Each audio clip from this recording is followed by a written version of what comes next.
The captain says a group of us need to stay behind to guard the source mechanism. It's extremely important. We'll stay here. Of course, you're free to come and go as you please.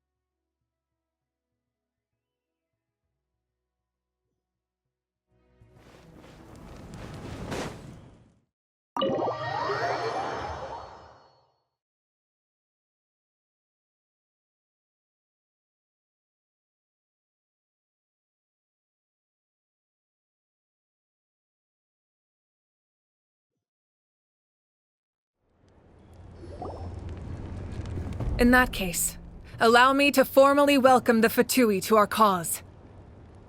We now face a common enemy. It's time to put our differences behind us and look to the future. As for Auroron, his actions may have been out of line, but I don't intend to punish him right now. I'd rather give him a chance to prove himself. A magnanimous decision. We're back!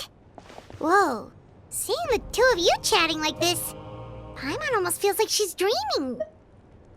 This may be an unexpected outcome, but a favorable one nonetheless.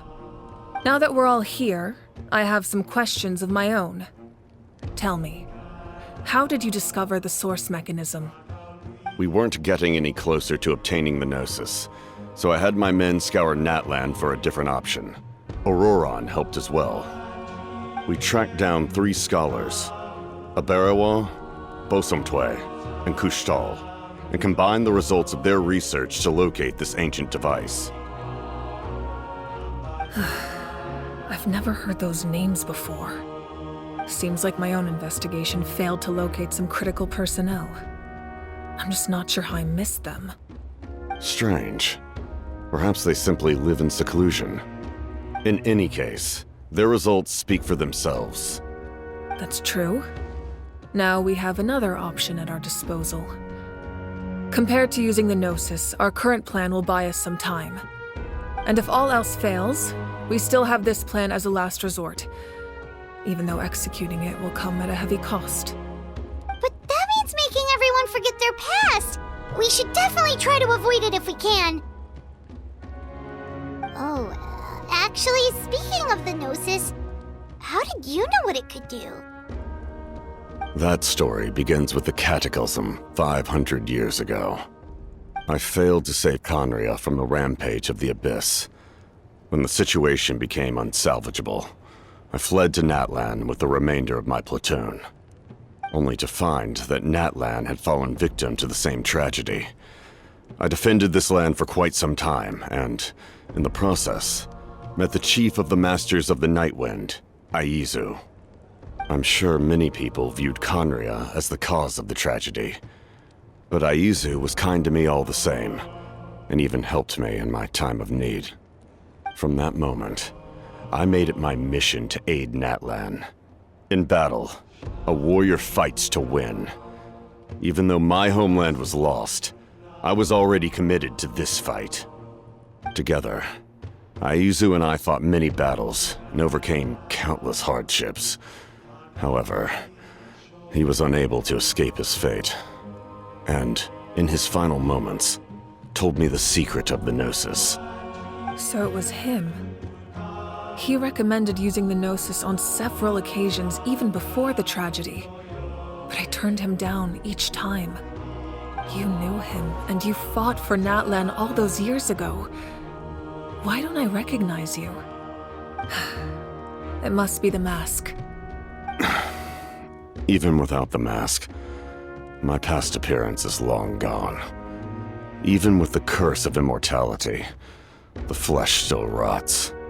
Wait, do you know someone named Dainsleif? That problem doesn't seem quite so extreme for him. You've met him already? Yeah, a bunch of times. Sounds like you know him too. During the age of Conria, all I knew was his name. The last time I saw him in person, he was traveling with the prince. He carries a degree of pain and hatred that far surpasses my own. Yes, you're the sister of the prince. Given the role I held in Conria, I would prefer not to harm you. Although, this is likely a self-imposed burden. If the prince saw me now, I doubt he would even recognize me. As for your question, I don't know how Dane managed to slow the deterioration of his body. My appearance is much changed, and that's not the only thing. Even my physical strength is a shadow of what it once was. I would have never known. During our battle, it felt like I was fighting against the pinnacle of human strength. And I still lost. I deserve no praise for that outcome. Still, it's a shame we never faced off 500 years ago. You could have seen what I was truly capable of. I agree. Had we fought then, I'd also have been more motivated to go all out. So, all that commotion back at the stadium, and you're saying neither of you were using your full strength? I'd say we're evenly matched. If we face off again, victory will come down to who wants it more. I imagine you held back since there were spectators around that could have gotten hurt.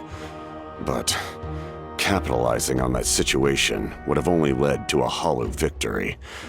It would have been no different than taking hostages. My goal was the Gnosis, and I failed to obtain it. That means I lost, plain and simple. Her Majesty the Tsaritsa allows every Harbinger the freedom to pursue the meaning of their existence. When the time comes, that freedom can take precedence over her orders. That's why our methods can be so radically different, despite sharing the same goal and the same sovereign. I needed the Gnosis because I came here to save Natlan. That was my primary motive. Once Natlan is saved, if the Gnosis still remained in my possession, I could bring it back to Snezhnaya. My decision regarding the Gnosis will not change. So let's focus on the Abyss for now. Right! What happens when all 6 heroes are together? We will unleash a great power that can be used to thwart the Abyss.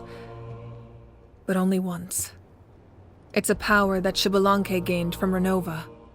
Renova is a god whose existence predates any Archon.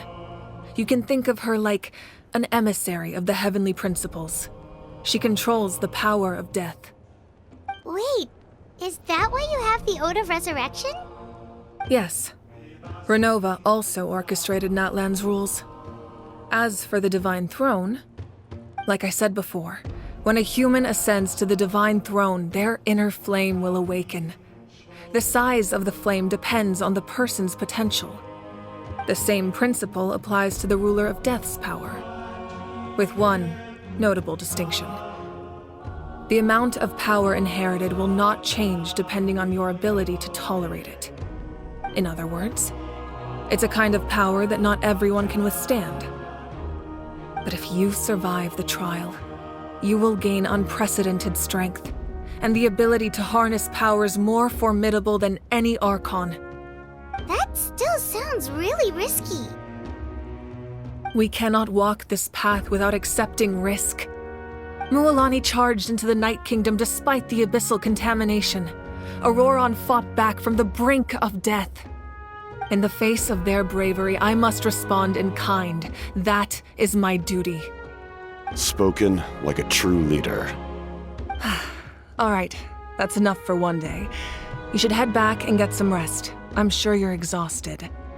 The Abyss will likely sense the change in Auroron. It's possible the frequency of the attacks will increase. There are many challenges to come, so we need to be prepared. When you put it that way, Paimon feels even more exhausted. All right, let's head back.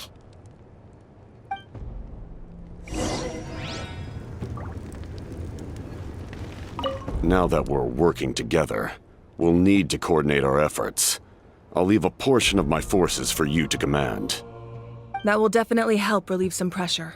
You're sure they won't object? It's an order.